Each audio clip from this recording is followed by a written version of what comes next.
salli wa sallim wa barik ala hadzal nabiyil karim.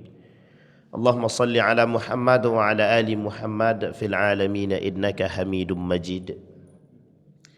Ya ayyuhan nasu taqu rabbakumul ladzi khalaqakum min nafsin wahidah wa khalaqa minha zawjaha wa batha minhuma rijalan katsiran wa nisaa'a wattaqullaha alladzi tasaaluna bihi wal arham innallaha kana 'alaikum raqiba. Puji syukur kehadirat Allah dengan mengucapkan alhamdulillahirabbil alamin, bersalawat kepada Nabi dengan mengucapkan Allahumma salli ala Muhammad wa ala ali Muhammad fil alamin innaka Hamidum Majid. Bapak Ibu sekalian yang berbahagia, mudah-mudahan di subuh hari ini Allah meridai, Allah limpahkan rahmat, Allah berkahi kita semua yang hadir. InsyaAllah husnul khatimah. Untuk orang tua kita yang telah mendahului, Allah tempatkan di tempat terbaik di sisinya. Allah terima amal ibadahnya, Allah kumpulkan bersama orang-orang yang saleh.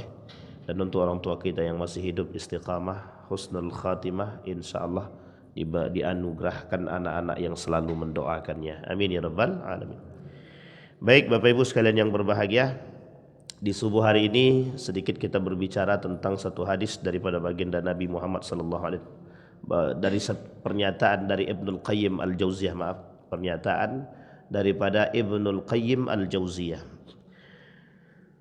Perkataan Ibnul Qayyim Al-Jauziyah dalam satu bait itu mengatakan begini: dakhalan nasa an-nara min thalathati abwabin. Masuknya manusia ke dalam neraka itu pada 3 pintu. Masuknya manusia ke dalam neraka, kata Ibnul Qayyim, pada 3 pintu. Pintu yang pertama, babu subhatin aurasat syakan fi dinillah. Pintu subhat yang membuat orang menyimpang daripada jalan Allah. Pintu yang pertama, pintu syubhat yang membuat orang menyimpang daripada jalannya Allah. Wa babu syahwatin awrasat taqdimal hawa ala ta'atihi wa mardatihi. Yang kedua, pintu syahwat yang mengantarkan mereka kepada hawa nafsu dan berpaling daripada ketaatan kepada Allah dan ridhonya. Yang ketiga, kata Ibnul Qayyim Al-Jauziyah, wa babu ghadabin awrasatil udwan ala khalqihi. Yang ketiga, pintu amarah, murka, yang membuat seseorang menjadi bermusuhan dengan Allah, atau lebih tepatnya bahasanya adalah menentang ciptaan Allah. Baik, 3 hal.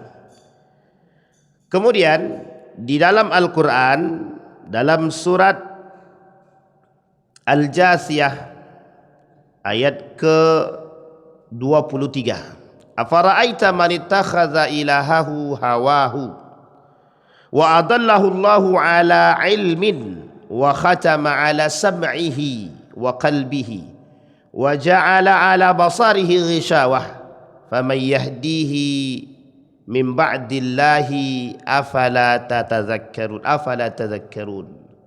Di dalam Al-Quran, dalam surat yang lain, Allah berkata, bal ittaba'a alladzina zalamu ahwa'ahum bighairi ilmin faman yahdi man adallallah wa ma lahum min nasirin, kata Allah.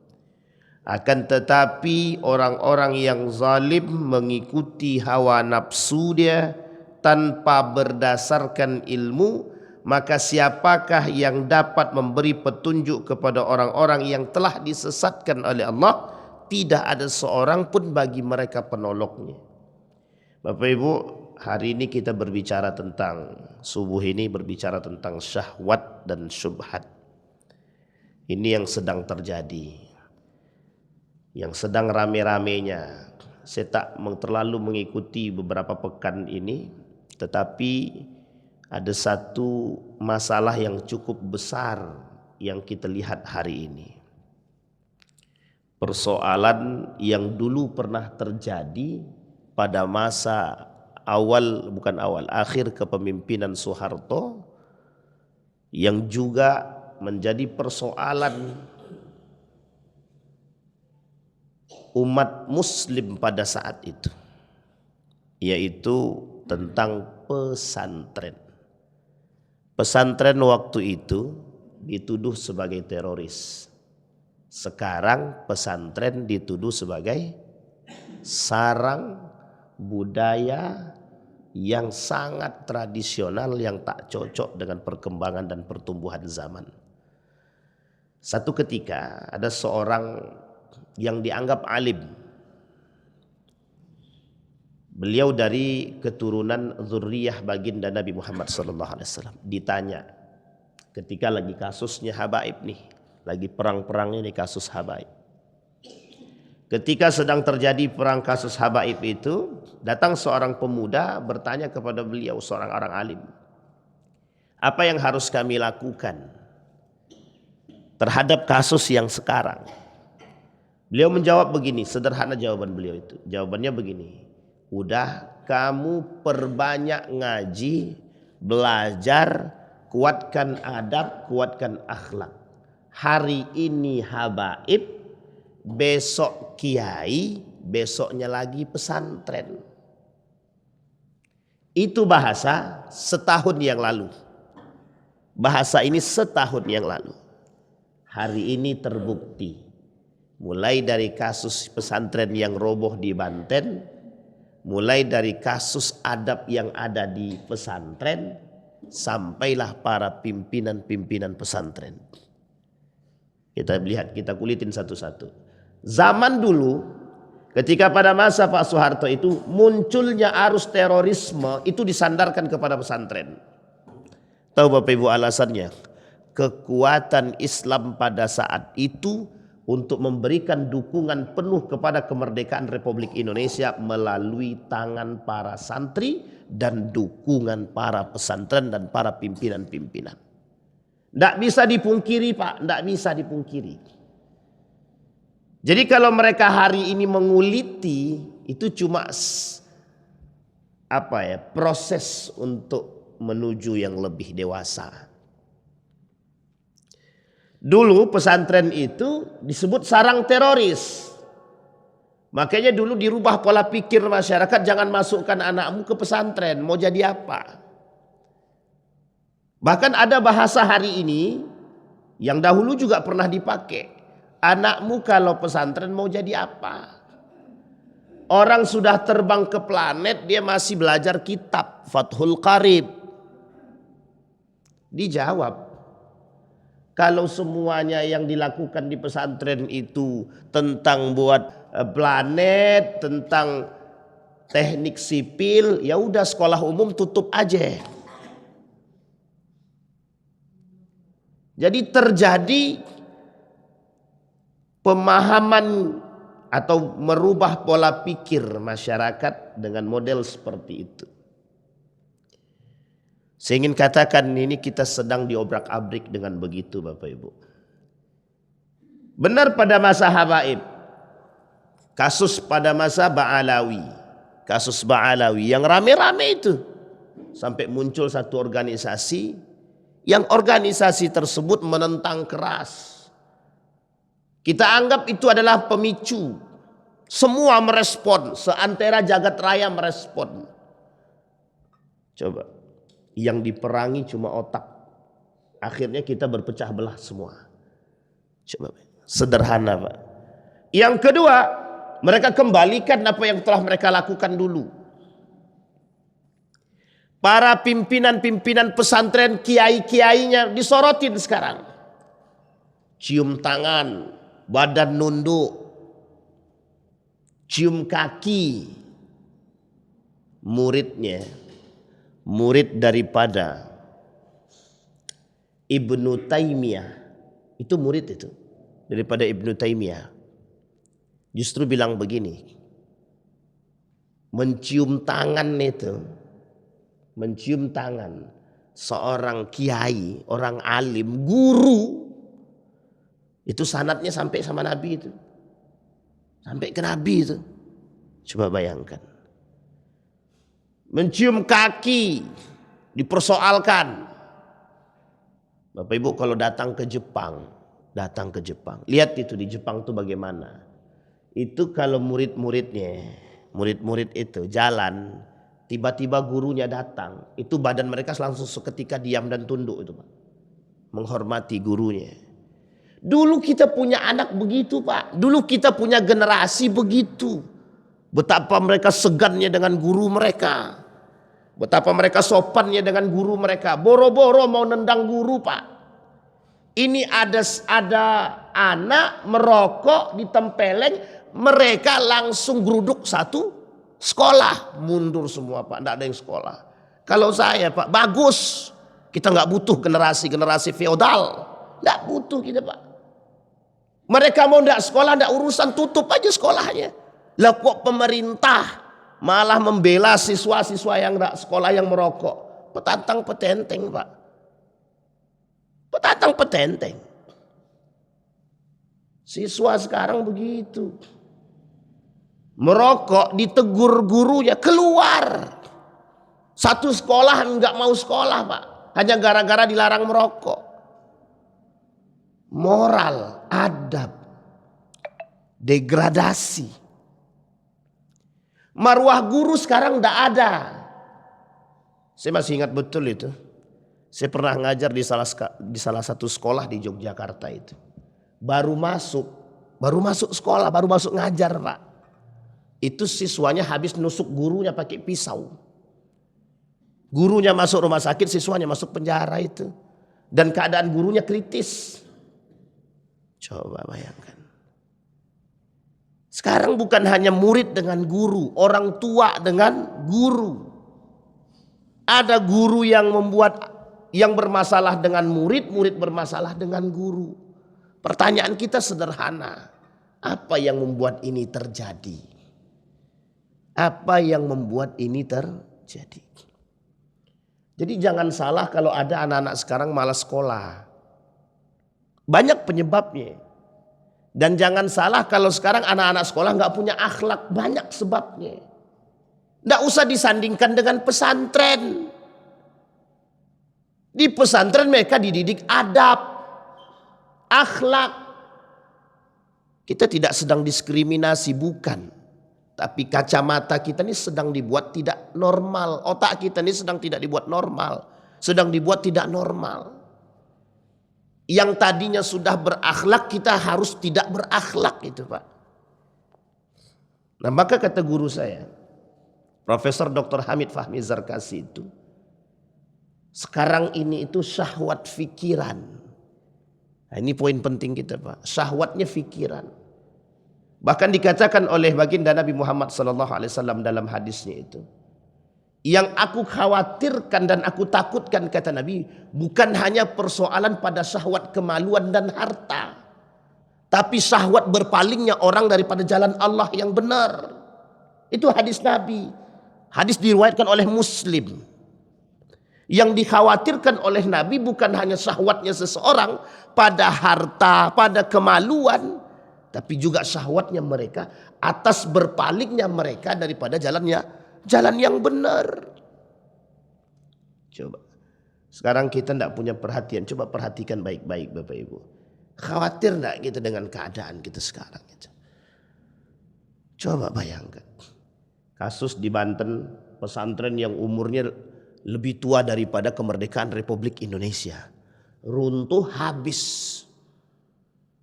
Apa tuduhan terhadap pesantren? Kiainya naik mobil mewah. Santrinya gedungnya rusak, ambruk yang mati, ambruk yang lain yang mati banyak, yang meninggal. Yang kasus yang diangkat yang itu, ini pesantren yang nggak benar, kontraktornya siapa? Lah kok bisa begini? Pesantren seumur begini kok harus bisanya begini? Coba bayangkan. Yang kena siapa? Pesantrennya dulu. Kedua siapa? Kiainya. Apa sorotan terhadap kiainya? Yang disorot terhadap kiainya, kiainya hidup mewah, hidup mulia, mobilnya banyak. Semua santri disuruh nunduk. Apa isu yang lain? Uang kiainya aja hidup dari santri kok bangga. Coba bayangkan. Lebih mulia mana? Hidup dari gaji daripada hidup dari korupsi. Hidup lebih mulia mana? Hidup dari gaji atau dari korupsi? Seorang dosen Universitas Islam Negeri, saya tidak sebutkan, Pak, profesor, Pak, gajinya melimpah. Satu ketika dia ngisi kajian, selesai ngisi kajian didatangin oleh seseorang lah, kemudian diberikan adalah salah satu cindramata, diterima sama profesor tersebut. Kebetulan ada yang duduk, Pak, Bapak kan sudah profesor, duit banyak, kenapa tetap diterima yang diberikan oleh masjid tersebut? Dijawab sama dia, gaji saya itu banyak campurannya, subhat dan haramnya ada, kata dia gitu. Kalau saya dari sini lebih jelas berkah dan halalnya, kata gitu. Coba bayangkan, dia begitu kan, Pak, saking khawatirnya dia. Syahwat, subhat. Maka Bapak Ibu sekalian yang berbahagia, persoalan sekarang itu, yang ingin saya katakan kepada Bapak Ibu semua, jangan tertipu dengan keadaan. Kita sedang dihancurkan orang, kita sedang diobrak-abrik sama mereka. Siapa mereka yang mengobrak-abrik kita? Munafiqun. Orang-orang munafik yang berada di dua tempat. Satu yang di atas, yang kedua yang bekerja sama. Dari masyarakat awam yang bekerja sama dengan yang di atas, yang pengen merobohkan hal tersebut. Ini yang disebut dengan penjajahan gaya baru, kolonialisme gaya baru. Kalau dulu penjajahannya adalah dengan senjata, kalau sekarang dengan ini. Apa yang dilakukan oleh PKI pada masanya sama sekarang begitu. Yang mereka robohkan apa? Generasi-generasi yang dididik dengan agama. Habis, Pak. Coba bayangkan, kita bangga dengan anak yang tidak sholat, tapi kita tak bangga dengan anak yang pintar ngaji. Gak bangga kita. Apa yang mau kita tampilkan? Apa yang mau kita banggakan? Baik. Maka kata Allah dalam Al-Quran itu, bal ittaba'al ladzina zalamu ahwa'ahum bighairi ilmin. Ini yang terjadi sekarang. Orang mengikuti hawa nafsu tanpa ilmu. Tidak ada ilmunya. Mereka mengikuti hawa nafsu mereka saja. Untuk mendapatkan apa? Untuk mendapatkan dunia, bukan yang lain. Maka kata Ibnu Qayyim Al-Jauziyah, ada 3 pintu yang mengantarkan mereka kepada neraka. Yang pertama kata Ibnu Qayyim Al-Jauziyah, babu subhatin. Bab subhat kita lewatkan dulu. Kita masuk pada poin yang kedua, bab syahwat yang mengantarkan mereka kepada neraka. Disebutkan Nabi, ada 3 setidaknya kata Nabi. Syahwat kemaluan. Perhatikan sekarang betapa gemparnya syahwat kemaluan itu. Sudah kita bahas itu dulu. Kata Nabi, salah satu tanda hari kiamat itu tidak akan terjadi hari kiamat sampai kalian akan melihat perempuan bezinah. Laki-laki perempuan bezinah di tengah jalan seperti tidak ada rasa malunya sama sekali. Mereka berzinah di hadapan khalayak ramai bak binatang. Ini syahwat, Pak. Pemerkosaan, perselingkuhan, perzinahan. Kita tak pernah lepas daripada sorotan perzinahan itu. Ini sudah kita bahas dulu. Mulai dari perubahan Inggris, mulai daripada perubahan runtuhnya Turki Utsmani sampai sekarang kita sudah diserang. Westernisasi, Koreaisasi, apalagi Japanisme. Semua, Pak, kita diserang. Pakaian kita yang sopan jadi tidak sopan. Orang sekarang sudah mudah berpelukan, ciuman. Kita tanpa sadar, kita sedang didoktrin ini hal biasa. Kita normalkan itu syahwat-syahwat itu. Kita normalkan, Pak. Kita normalkan itu. Kita tanpa sadar itu. Dan ingat Bapak Ibu, perang pemikiran ini bukan hanya berada pada secara umum saja. Masuk dalam agama juga sama. Bapak Ibu tahu. Bahkan mereka memasuki unsur-unsur kerusakan agama itu dalam hukum-hukum itu sendiri. Kita ambil contoh yang paling sederhana. Di dalam Islam itu tidak ada namanya warisan pengganti. Ahlul waris pengganti itu tidak ada dalam Islam. Enggak ada. Tapi mereka masukkan dalam hukum-hukum yang lain untuk melakukan kerusakan dalam Islam itu. Coba bayangkan. Mereka serius, Pak. Kita yang tidak serius.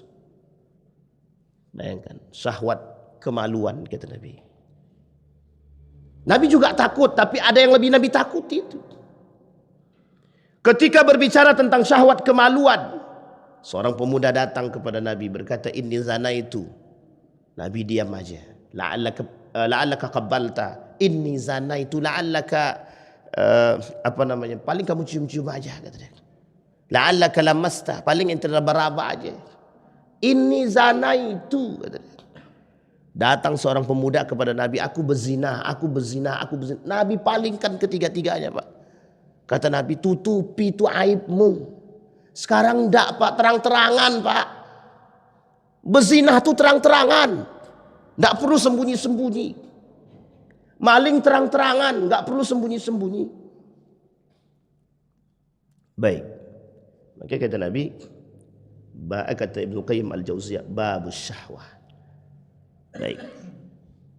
Kita orang-orang yang mengerti, beriman, Bapak Ibu yang beriman, mereka yang beriman harus paham. Jangan sampai kita terjerumus dalam 3 pintu itu. Masuk dalam neraka hanya karena syahwat. Dan syahwat itu ada 3 tingkatan yang tadi.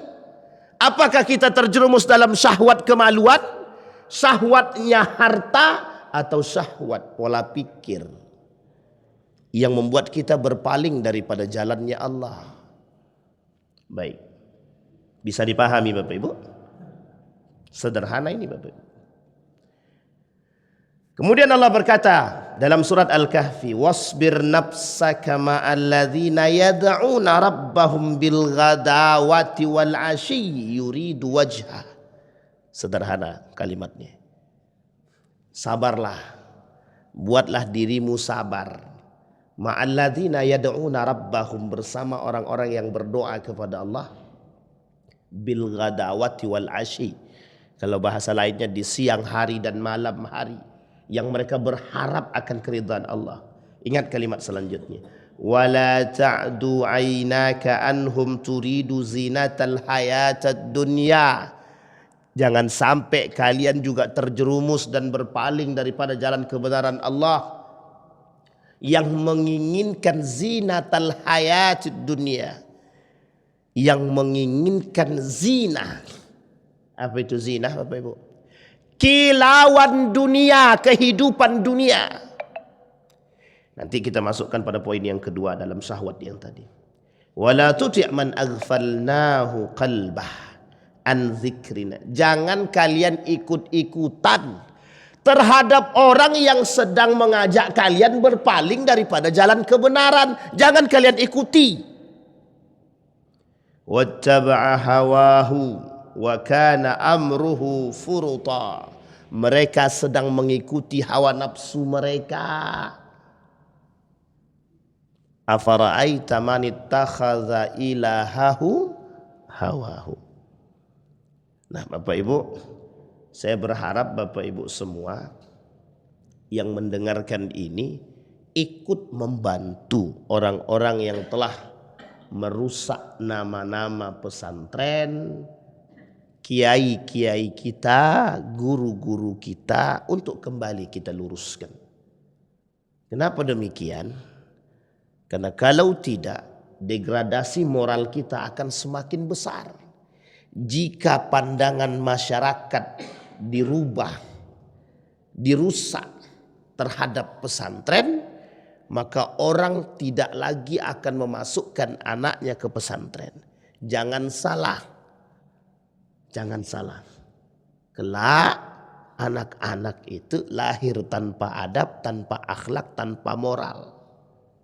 Jangan salah. Saya pernah mengisi kajian di salah satu sekolah di Pekanbaru. Itu setingkat dengan Aliyah SMA. Itu kita masuk, Pak. Dia nggak mikir tuh mau di depan tuh mau ustadz, mau guru, mau nganda, terserah. Di depan kita dia masih bisa main game online, Pak, main judi online. Kita sedang ceramah, dia duduk di depan, dia masih main judi online. Coba bayangkan. Di mana letak moral kita sekarang? Pertanyaannya kok bisa begitu? Kata guru saya, dampak daripada jauhnya kita daripada nilai-nilai agama. Dampak dari merosotnya moral-moral, etik-etik, nilai-nilai agama. Kemudian kata Allah dalam Al-Quran, wa qulil haqqa min rabbikum faman syaa falyu'min wa man syaa falyakfur. Lakukan yang terbaik yang bisa kalian lakukan. Kalau kita sudah tak mampu berada pada posisi berjuang, berjihad melawan hal tersebut, maka ada dua kemungkinan. Kalian berada pada posisi orang beriman atau berada pada posisi orang-orang yang kufur. Baik. Sekarang poinnya itu adalah syahwat pada kemaluan.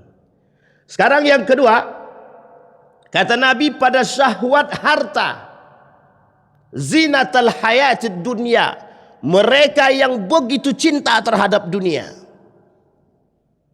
Mereka yang begitu mengagung-agungkan dunia pada ayat yang tadi kita bacakan. Demi dunia, demi harta, mereka merubah pola pikir masyarakat, menormalisasikan yang tidak normal agar orang-orang bisa terjerumus dalam hal yang sama. Lagi-lagi pelakunya siapa? Orang-orang munafik yang bekerja sama dengan Yahudi, dengan Israel, dengan pokoknya orang-orang itu yang bekerja sama untuk menormalisasikan yang tidak normal. Lembaga hari ini, lembaga pendidikan hari ini yang masih mengusung nilai-nilai akhlak-akhlak moral, pertahankan. Karena lembaga yang membiarkan akhlaknya hancur, lembaga yang membiarkan moral-moral siswa, santri rusak, yang mengajarkan cinta kepada dunia, akan menghasilkan generasi-generasi feodal. Generasi-generasi yang cinta terhadap dunia.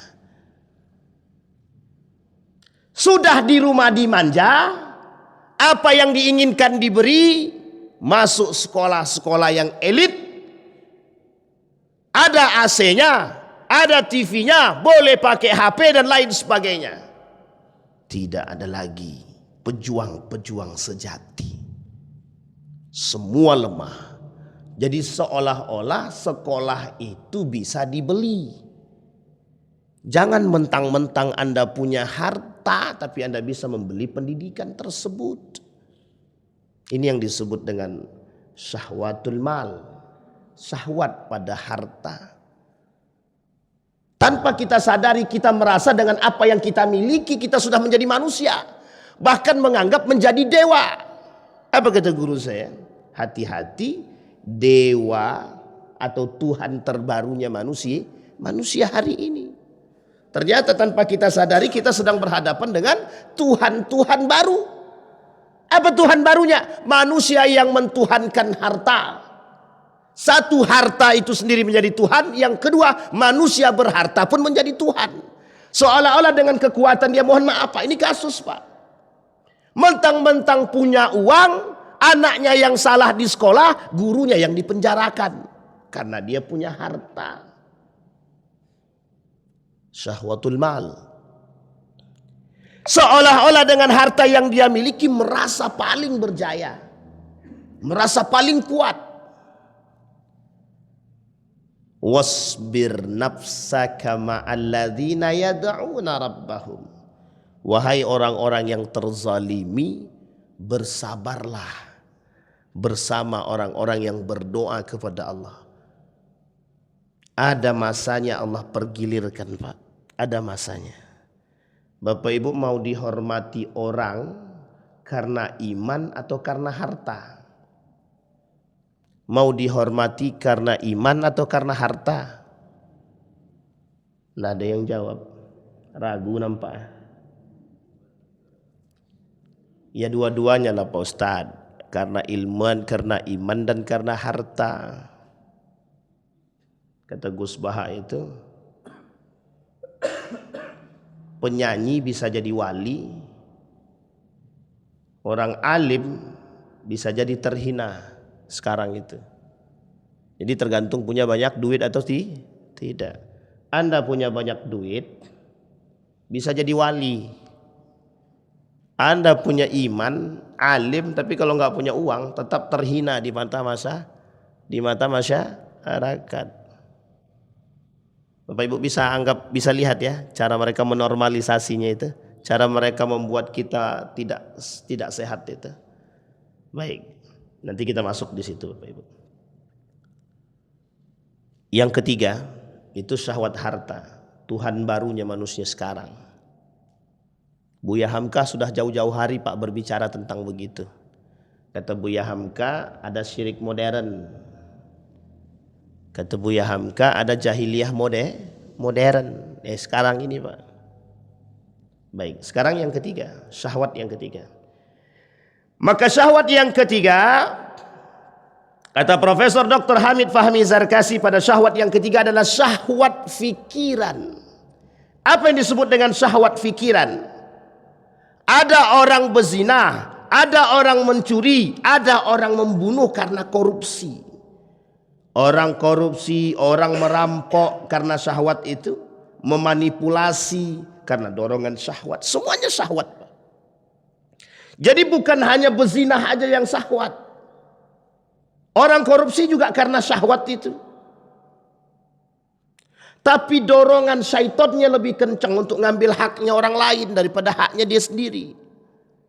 Kalau bahasa sederhananya Pak, tadi tertulis di situ itu. Sederhana betul itu maknanya itu. Orang kalau nggak pandai bersyukur sampai kiamat nggak akan pernah cukup. Itu kata Zainuddin MZ begitu itu. Orang kalau tak pandai bersyukur sampai kiamat nggak akan cukup. Tapi orang yang pandai bersyukur sedikit pun dicukup. Coba bayangkan. Dia rasa syukur itu tinggi memang.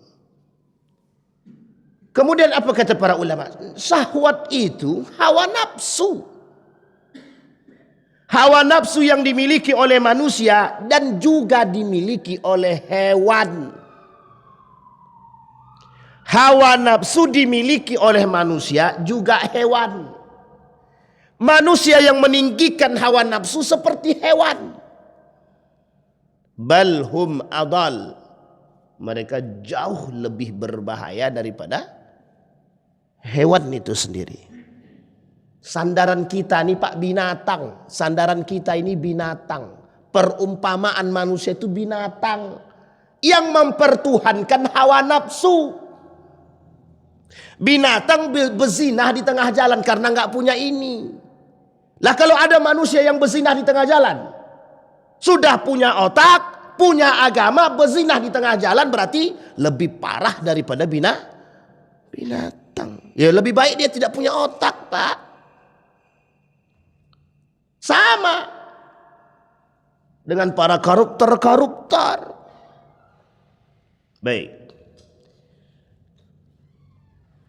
Orang yang sesat karena menggunakan hawa nafsu dia tanpa akal dan ilmu sehingga akan menyebabkan dia berpaling daripada agama. Coba bayangkan. Pesantren diobrak-abrik. Kiai difitnah. Lihat. Kalau sudah pesantren diobrak-abrik, kiai difitnah, Kalau pesantren tutup, tidak ada yang belajar agama. Belajar agama kudu ada guru yang mengerti, Pak. Coba bayangkan kalau belajar akidah tanpa guru, sesat. Sebab timbulnya aliran sesat itu apa? Banyak orang belajar agama tanpa guru. Belajar agama dari Google, simbah, Pak. Coba bayangkan, mau jadi apa kita, Pak? Maka muncul aliran sesat. Bapak Ibu perhatikan sekarang, banyak enggak aliran sesat itu? Sekarang saya tanya, MUI kerjaannya ringan apa berat? Bukan ringan lagi, Pak, berat banget kerjaan Majelis Ulama Indonesia itu. Yang harus dia hadapi adalah setiap waktu bertemu dengan orang-orang yang menjadi atau yang mengagungkan hal-hal tertentu yang menyesatkan. Apa dampak? Itu pesantren masih ada. Anak-anak kita masih belajar agama. Coba bayangkan kalau tidak ada pesantren. Kemana kita mau belajar agama? Coba bayangkan kalau tidak ada guru-guru yang bisa mengajarkan kita agama yang baik, yang benar. Apa yang terjadi, Pak?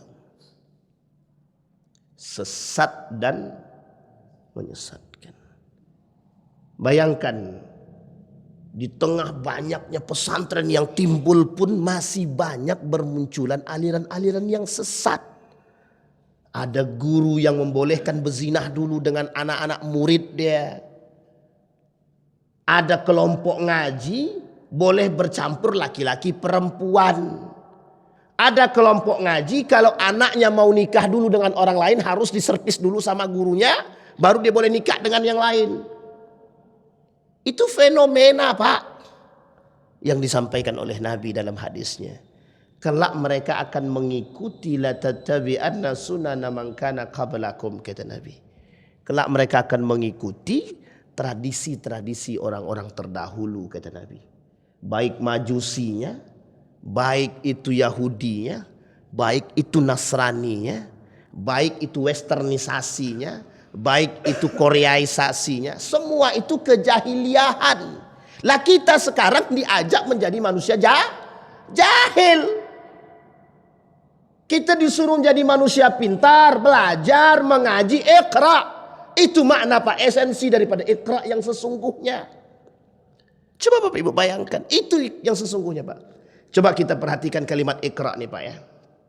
Ini saya betul-betul ingin katakan kepada Bapak Ibu.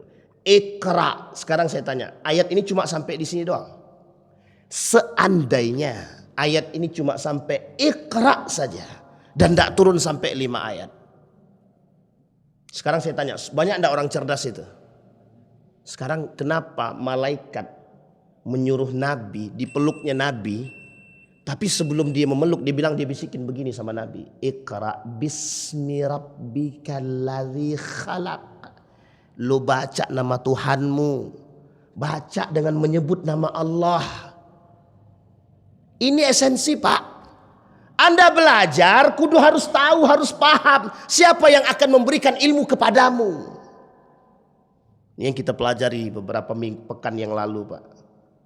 Mulai dari kehancuran, runtuhnya dinasti Abbasiyah, Umayyah, Andalusia. Coba perhatikan. Semuanya disebabkan karena lemahnya ilmu. Kita semua terpedaya.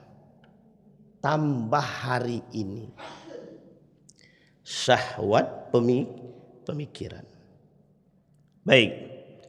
Kemudian kata Dr. Hamid Fahmi Zarkasi, jalan lurus itu adalah Islam dan iman. Jangan ada yang tersinggung ya Bapak Ibu ya. Jalan yang lurus itu harus ada kolaborasi antara Islam dengan iman. Kalau Islam doang banyak, Pak. Banyak orang Islam KTP. Banyak orang Islam tidak sholat. Itu banyak.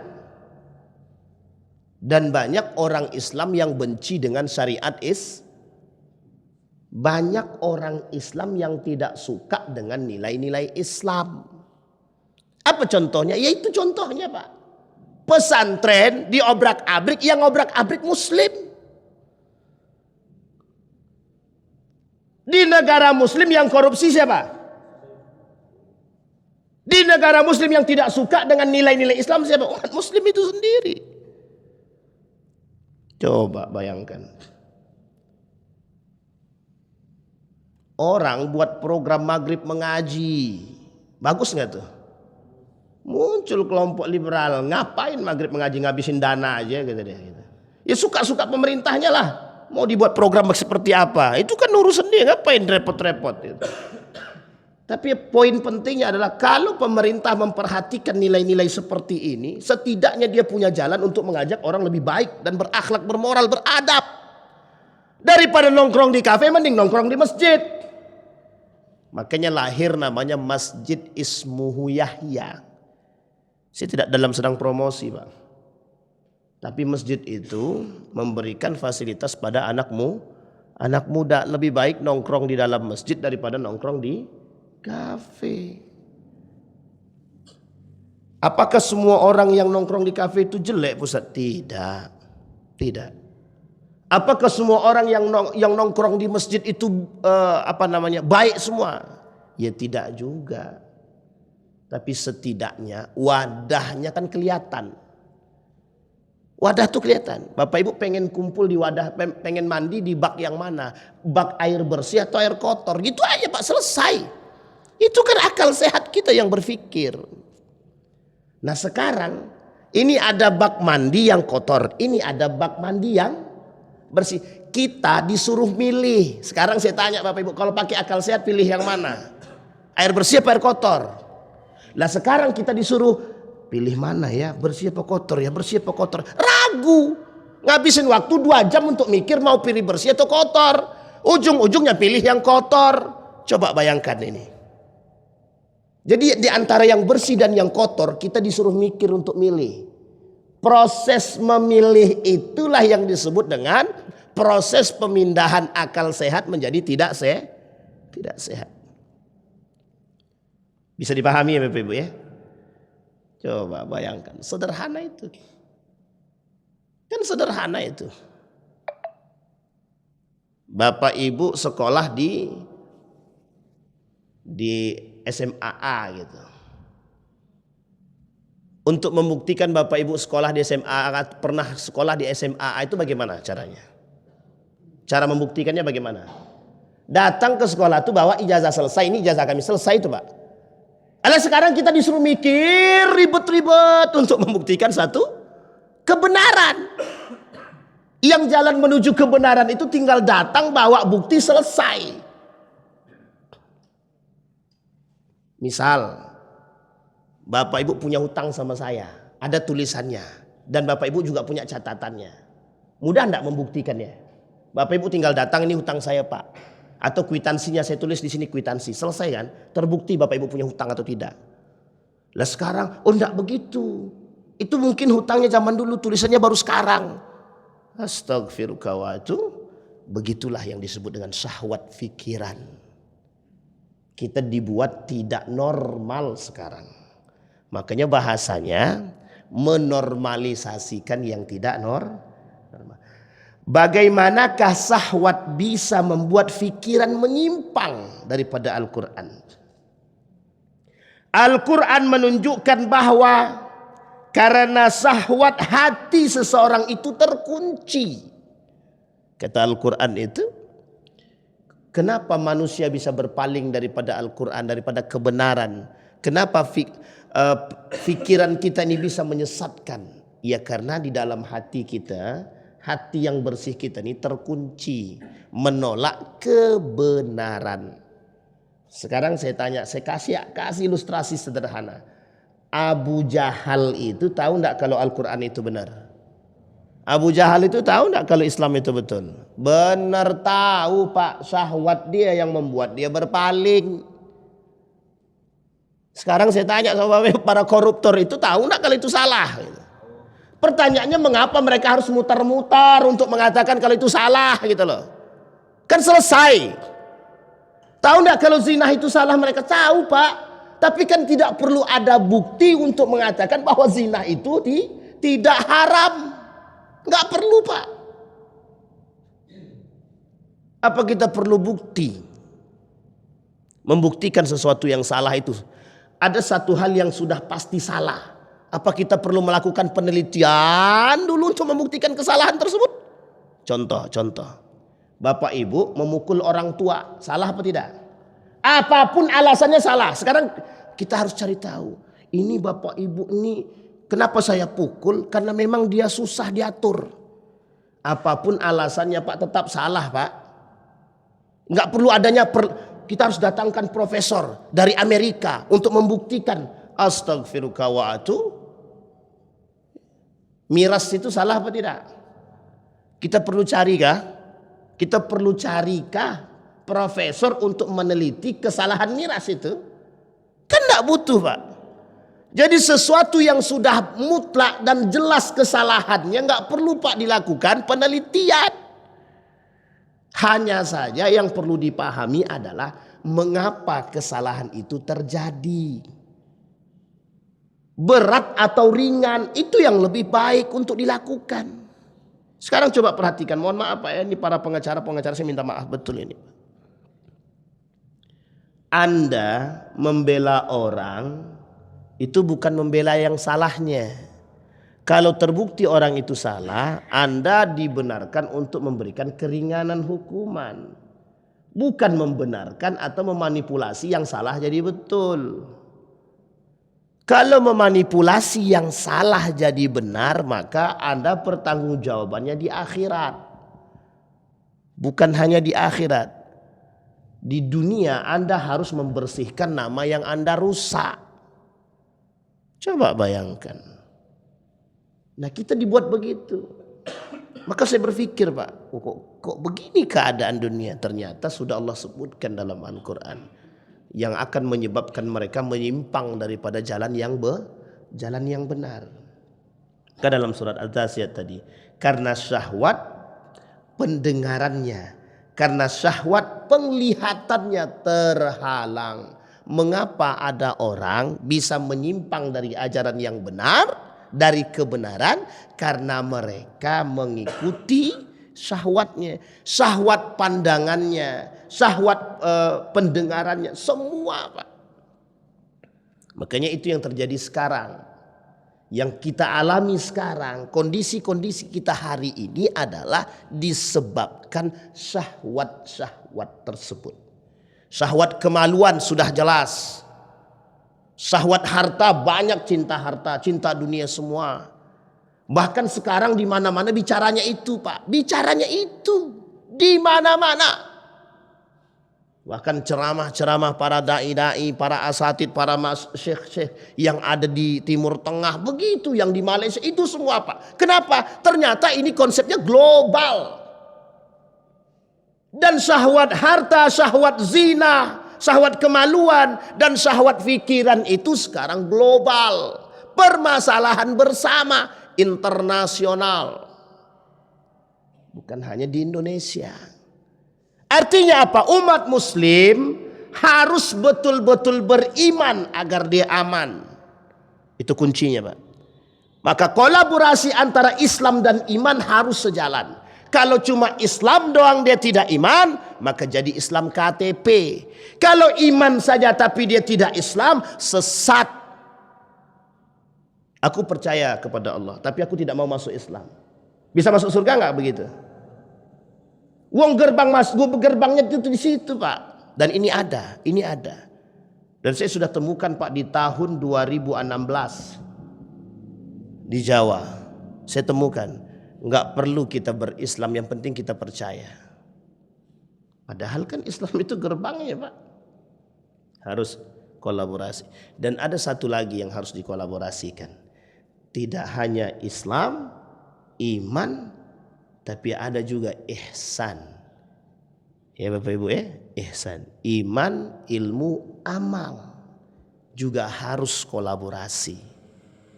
Jangan kita Islam saja tapi kemudian kita beriman tapi kita tak ihsan.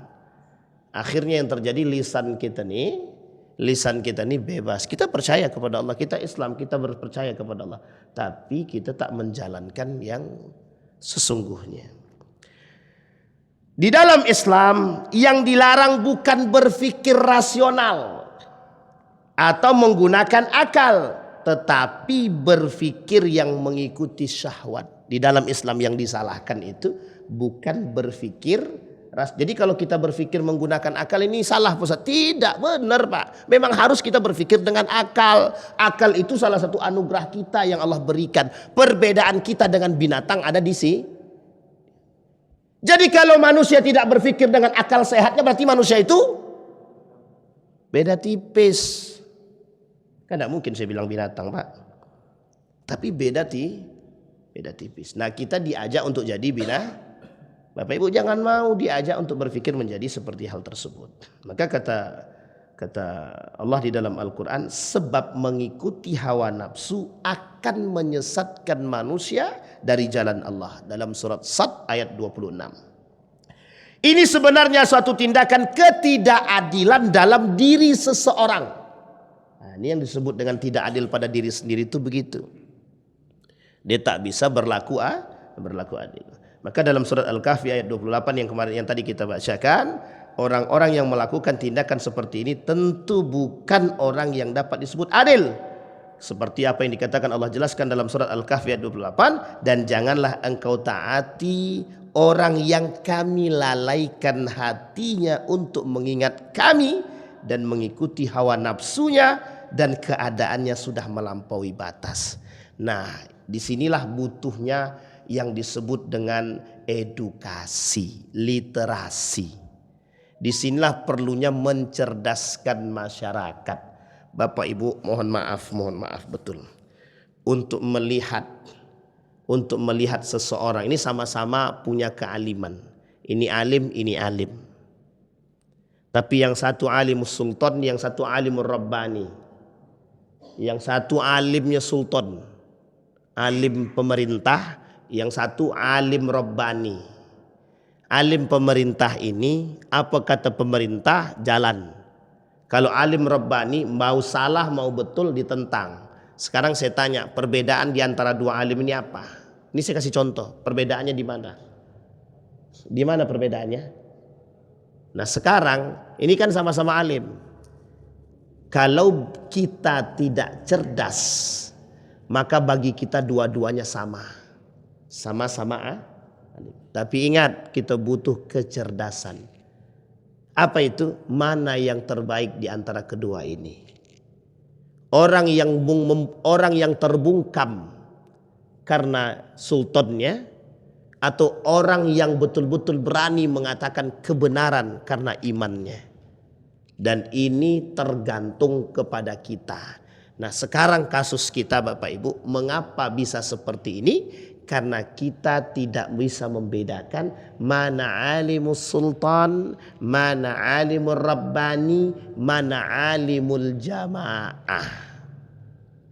Mana alim karena jamaah, mana alim karena pemerintah, mana alim karena Allah.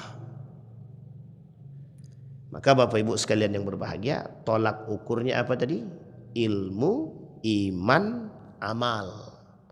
Bisa dipahami Bapak Ibu? Bisa dipahami? Jadi Bapak Ibu sudah paham kondisi kita hari ini, yang terjadi dari apa yang saya sampaikan, itulah yang hari ini sedang viral, yang sedang rame-ramenya. Cara mereka merusak lembaga-lembaga pendidikan kita tidak hanya dengan merusak kurikulum. Sudah kurikulum mereka rusak, sekarang mereka rusak dengan cara yang lebih fatal lagi, melalui framing, merusak pola pikir masyarakat melalui media-media. Yang ditontonkan apa? Tidak ada yang ditontonkan di situ. Ini loh sekolah pesantrennya pakai ada bahsul masailnya. Coba itu yang ditontonkan Pak. Betapa enaknya santri-santri mengkaji hukum. Coba itu yang ditontonkan. Tapi yang ditontonkan adalah santri sedang nunduk, kiainya jalan. Kenapa yang begitu-begitu yang ditontonkan? Orang yang mencoba memframing ini, dia sedang mencoba menggunakan syahwat pikiran dia untuk merusak kita semua. Apa tujuan dia? Tujuan dia satu saja, merusak nilai, merusak agama. Apa harapan dia? Harapan dia satu saja, dunia. Bisa dipahami Bapak Ibu ya? Mudah-mudahan dari apa yang kita sampaikan yang singkat ini bisa menambah wawasan kita, bisa membuat kita tidak terjerumus dalam 3 syahwat tadi. Syahwat kemaluan, syahwat harta, dan syahwat fikiran.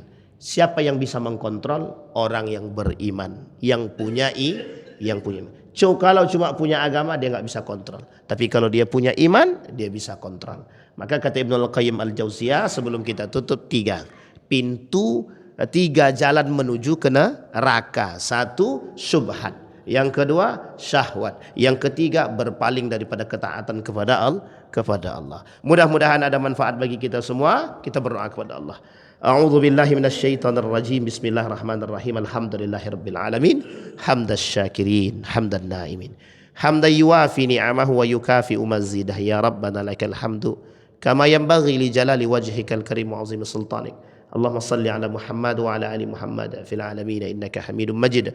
Allahumma faqihna fid din wa 'allimna at-ta'wil. Allahumma ansur man nasara ad-din wa khudhul man khadhal muslimin. Allahumma arina al-haqqa haqqan warzuqna ittiba'ah wa arina al-batila batila warzuqna ijtinabah. ربنا ظلمنا أنفسنا وإن لم تغفر لنا وترحمنا لنكونن من الخاسرين ربنا لا تؤاخذنا إذ نسينا أخطأنا ربنا ولا تحمل علينا إصرا كما حملته على الذين من قبلنا ربنا ولا تحملنا ما لا طاقة لنا به واعف عنا واغفر لنا وارحمنا أنت مولانا فانصرنا على القوم الكافرين ربنا آتنا في الدنيا حسنة وفي الآخرة حسنة وقنا عذاب النار والحمد لله رب العالمين. السلام عليكم ورحمة الله وبركاته.